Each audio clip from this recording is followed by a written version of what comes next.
میں آپ کو ایک چھوٹا سا ایک علمی ٹوٹکا بتا دیتا ہوں, آپ چیک کر لیں کہ صحیح مسلم میں 240 نمبر حدیث ہے. سیدنا علی خود راوی ہیں, وہ کہتے ہیں کہ اس ذات کی قسم کہ جس نے دانے کو پھاڑ کر اناج کو اگایا اور مخلوقات کو پیدا کیا, نبی امی نے مجھ سے یہ عہد لیا تھا کہ اے علی, تجھ سے محبت نہیں رکھے گا مگر مؤمن, اور تجھ سے بغض نہیں رکھے گا مگر منافق. تو محبت علی از دا لٹمس ٹیسٹ آف ایمان. صحیح مسلم 240 نمبر حدیث. یہ حدیث آپ محرم میں کسی سنی کو ٹیکسٹ کرتے ہیں, آگے دیکھیں کیسے پھدکتا ہے وہ. جتنا مرضی وہ صحابہ اہل بیت کا عاشق ہوگا نا, اس کو فوراً تکلیف ہو جائے گی اس سے. اگر کوئی کہہ رہا نہیں ہوتی تو چیک کریں. اور مزید آگے میں آپ کو بتاتا ہوں کہ سنی کی کسی مسجد میں, ابھی محرم 1442 سٹارٹ ہو چکا ہے نا, کسی سنی مسجد میں آپ ایک چارٹ پہ یہ حدیث لکھ دیں, صحیح مسلم 240, علی سے محبت نہیں رکھے گا مگر مومن, علی سے بغض نہیں رکھے گا مگر منافق. صرف یہ لکھ کے لگا دیں, اس کے بعد آپ تماشا دیکھیں. لیکن یہی بات آپ جعلی بنا کے کسی اور صحابی کے بارے میں لگا دیں, کچھ بھی نہیں ہوگا. تو وہی بات ہے کہ سیدنا علی کی فضیلت کے انکاری نہیں آپ, مسئلہ یہ کہ آپ اقراری نہیں ہیں. اور یہ ہم نے پریکٹیکلی چیک کیا ہے جو آپ کو یہ فارمولے بتا رہے ہیں. آپ کو اگر یقین نہیں آتا آپ چیک کر لیں, کسی دیوبندی کو, کسی بریلوی کو, کسی اہل حدیث کو جو کٹر قسم کے ہیں, یہ ذرا حدیث محرم میں بھیجیں صحیح مسلم, تو آگے وہ آپ کو اونٹ پٹانگ قسم کی خود روایتیں بنا بنا کے بھیجے گا اور عجیب قسم کے جوابات دے گا اور آپ پہ کامنٹس کرے گا. تو آپ دیکھیں گے کہ اندر کا خناس اس کا باہر آ جائے گا. وہ آتے ہی اسی حدیث سے باہر ہے. اور میں کہتا ہوں مولا علی کی شان میں نمبر 1 حدیث اس روئے ارض پہ اگر کوئی ہے نا, وہ یہی ہے, مسلم کی 240, کیونکہ یہاں پہ تو ایمان کی بات ہو رہی ہے. اور دوسرے نمبر پہ اگر کوئی حدیث ہے تو وہ ہے کہ علی کی میرے ساتھ وہی نسبت ہے جو ہارون کی موسیٰ کے ساتھ, مگر میرے بعد کوئی نبی نہیں, جو بخاری اور مسلم دونوں میں ہے. انبلیویبل چیز ہے. قرآن میں آتا ہے نا کہ حضرت موسیٰ نے دعا کر کے حضرت ہارون کو مانگا تھا. اس لیول کا رسول اللہ کے ساتھ کوئی مولا علی تھے رضی اللہ تعالیٰ عنہ علیہ السلام. اور فرمایا کہ میرے بعد نبی کوئی نہیں آنا. یعنی سیدنا علی اگرچہ حضرت ہارون کی طرح نبی علیہ السلام کے سپورٹر تھے جیسا کہ وہ موسیٰ علیہ السلام کے, لیکن نبی نہیں تھے. تو کیا مطلب ہے کہ نبوت کے فوراً بعد اگر کوئی درجہ ہے تو مولا علی کا ہے. اور اس میں یہ بھی اپلائیڈ ہے کہ اگر کوئی اور نبی ہوتا تو مولا علی اس کے لیے ڈیزرونگ تھے. تو یہ جو فضیلت ہے سیدنا علی رضی اللہ تعالیٰ عنہ کی, لٹمس ٹیسٹ آف ایمان, صحیح مسلم 240, علی کی میرے ساتھ وہی نسبت ہے جو ہارون کی موسیٰ کے ساتھ, بخاری مسلم دونوں میں حدیث. اور تیسری ہے من کنت مولاہ فہذا علی مولاہ, غدیر خم کی حدیث. یہ 3 ٹاپ آف دا لسٹ فضائل ہیں. ویسے تو بہت زیادہ ہیں. المستدرک للحاکم میں صحیح سند کے ساتھ امام احمد بن حنبل کا قول ہے کہ ذخیرہ احادیث میں سب سے زیادہ احادیث جس شخص کی فضیلت میں ہے وہ علی ابن ابی طالب ہے رضی اللہ تعالیٰ عنہ علیہ السلام. صلاۃ بر محمد وآل محمد, اللہم صلی علی محمد وعلی آل محمد. تو اب اس ماحول کے اندر اجتہادی خطا والا جو ہم نے ایک دعوت کو لانچ کرنے کے لیے حکمت اڈاپٹ کی ہے, آپ اس حکمت کو سمجھیں. اب اس خطا کے حوالے سے بھی تھوڑی ڈسکشن ہو جائے. صحیح بخاری اور صحیح مسلم دونوں میں یہ حدیث موجود ہے, متفق علیہ, اور بخاری میں ذرا ڈیٹیل کے ساتھ ہے. انٹرنیشنل نمبر کے مطابق 2812. مسجد نبوی کی تعمیر کے دوران یا غزوہ خندق میں خندق کھودتے ہوئے, ان دونوں میں سے کوئی ایک موقع تھا. ابو سعید خدری رضی اللہ تعالیٰ عنہ کہتے ہیں کہ صحابہ کرام پتھر لا رہے تھے تعمیر کے لیے, یا پتھر اٹھا رہے تھے. باقی اصحاب ایک ایک پتھر اٹھاتے تھے, سیدنا عمار ابن یاسر 2 پتھر. اتنا ان کا ایمان کا جذبہ. ظاہر ہے کہ جس کے جینز کے اندر ایمان ہو, جس کے ماں باپ اسلام کے پہلے شہداء ہوں, سیدنا یاسر اور سیدہ سمیہ رضی اللہ عنہما وعلیہم السلام, اسلام کے پہلے شہید جنہوں نے ابو جہل کی تکلیف اٹھائی, تو ان کا بیٹا پھر یہی ہوگا نا. بلکہ یہ حدیث تو سٹارٹ ہی بڑے زبردست انداز میں ہوتی ہے. عبداللہ بن عباس اپنے بیٹے علی کو بھیجتے ہیں, ان کے بیٹے کا نام بھی علی تھا, اور ایک اور تابعی کو کہ جاؤ ابو سعید خدری سے جا کے ان کی حدیث سنو. وہ حدیث جو بیان نہیں کرنی چاہیے پبلکلی, یہ کہتے ہیں بیان نہیں کرنی چاہیے. اور عبداللہ بن عباس تو حدیثیں سنوائی وہی کرتے تھے. چلیں انہوں نے کہا ان سے حدیث سنو. ابو سعید خدری تو ان 7 صحابہ میں ہیں جنہوں نے سب سے زیادہ حدیثیں روایت کی ہیں. آگے وہ بھی تیار بیٹھے ہوئے تھے, بھی سینکڑوں حدیثیں ان کو یاد ہیں.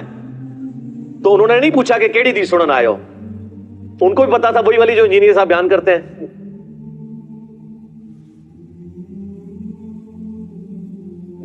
اور آپ کے علماء نے پابندی لگائی ہوئی ہے.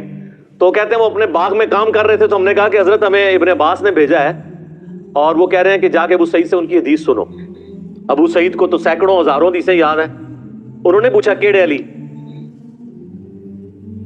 تو انہوں نے کہا کہ سنو. پھر انہوں نے یہ حدیث شروع کی کہ اس طریقے سے تعمیر کا موقع تھا, سب لوگ ایک ایک پتھر اٹھا رہے تھے اور عمار ابن یاسر 2 پتھر. تو نبی علیہ السلام نے اپنے مبارک ہاتھوں سے جو ہے ان کے سر اور داڑھی سے مٹی جھاڑتے ہوئے کہا وائے عمار, اے سمیہ کے بیٹے, افسوس, یعنی تو کتنی اسلام کے لیے خدمت کر رہا ہے, افسوس تجھے ایک باغی جماعت قتل کرے گی. تو انہیں اللہ اور جنت کی طرف بلائے گا اور وہ جماعت تجھے دوزخ کی طرف بلا رہی ہوگی. اب یہ بڑے سخت الفاظ ہیں صحیح بخاری میں 2812 کہ سیدنا علی کے سپورٹر سیدنا عمار بن یاسر اور ان کی جماعت کو نبی علیہ السلام نے کہا جنت کی طرف اور اللہ کی طرف بلانے والی جماعت, اور ان کے مخالفین کو یعنی اہل صفین کو حضرت معاویہ رضی اللہ تعالیٰ عنہ کی جماعت کو دوزخ کی طرف بلانے والی جماعت. اور پھر ساتھ کہا باغی, پولیٹیکل ٹرم میں بغاوت. یہ نہیں ہے کہ وہ اسلام سے باغی ہو گئے تھے, یعنی پولیٹیکلی خلیفہ برحق کے خلاف انہوں نے بغاوت کی جس کی اطاعت واجب تھی. وَأُولِي الْأَمْرِ مِنْكُمْ کے تحت سورہ نساء کی آیت نمبر 59 اطیعوا اللہ واطیعوا الرسول وَأُولِي الْأَمْرِ مِنْكُمْ. تو یہ حدیث ہے جی.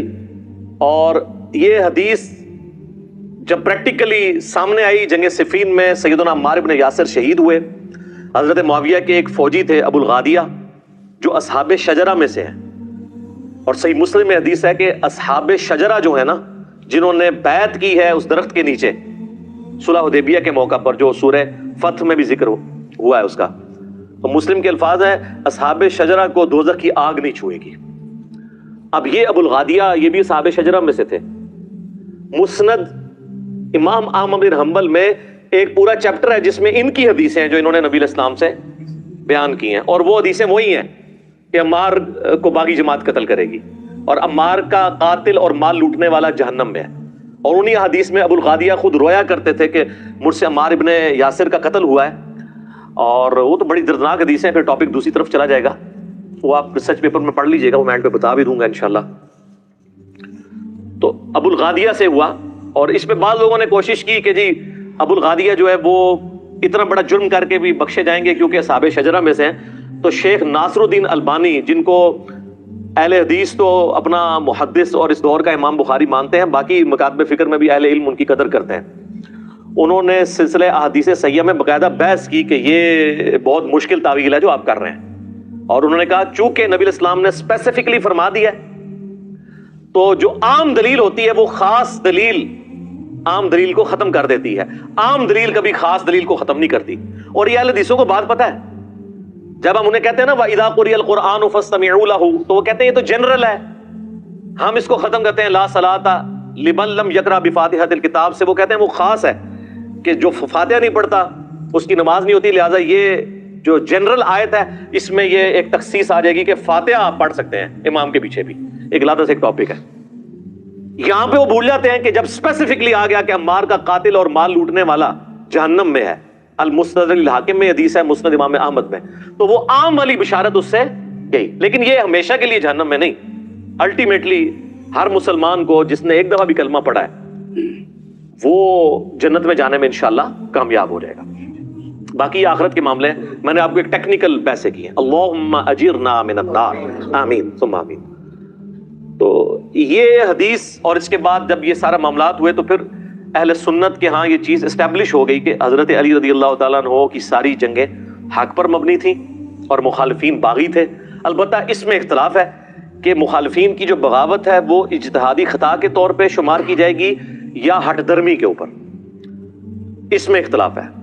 پھر اس میں بھی ایک جز کے اوپر اتفاق ہے کہ جو اہل جمل ہیں یعنی سیدہ عائشہ, سیدنا طلحہ, سیدنا زبیر رضی اللہ عنہم اجمعین وعلیہم السلام اجمعین, چونکہ انہوں نے اپنی اس غلطی سے رجوع کر لیا تھا بعد میں اور شرمسار تھے, لہٰذا ان کی غلطی کو اجتہادی غلطی کے طور پہ ایکسیپٹ کیا جائے گا اس حوالے سے کہ اللہ تعالیٰ معاف فرمانے والا ہے. اور مولا علی نے بھی ان کو معاف کر دیا, وہ المستدرک للحاکم میں, المصنف ابن ابی شیبہ میں اور کئی کتابوں میں, سنن الکبریٰ للنسائی کے اندر حدیث موجود ہے کہ مولا علی نے کہا کہ میں اللہ سے امید کرتا ہوں, یہ سورۃ الحجر کے اندر جو آیت ہے کہ اہل ایمان آمنے سامنے بیٹھے ہوئے ہوں گے جنت میں تختوں کے اوپر, اور اللہ تعالیٰ ان کے دلوں سے میل دور کر دے گا اور وہ جنت میں پہنچ جائیں گے. میں اللہ سے امید کرتا ہوں کہ یہ بشارت میرے، طلحہ، زبیر اور عثمان بن عفان کے لیے رضی اللہ عنہم اجمعین، کے ہمارے دلوں میں جو ایک دوسرے کے بارے میں چیز آ گئی ہے وہ اللہ تعالیٰ دور کر دے گا.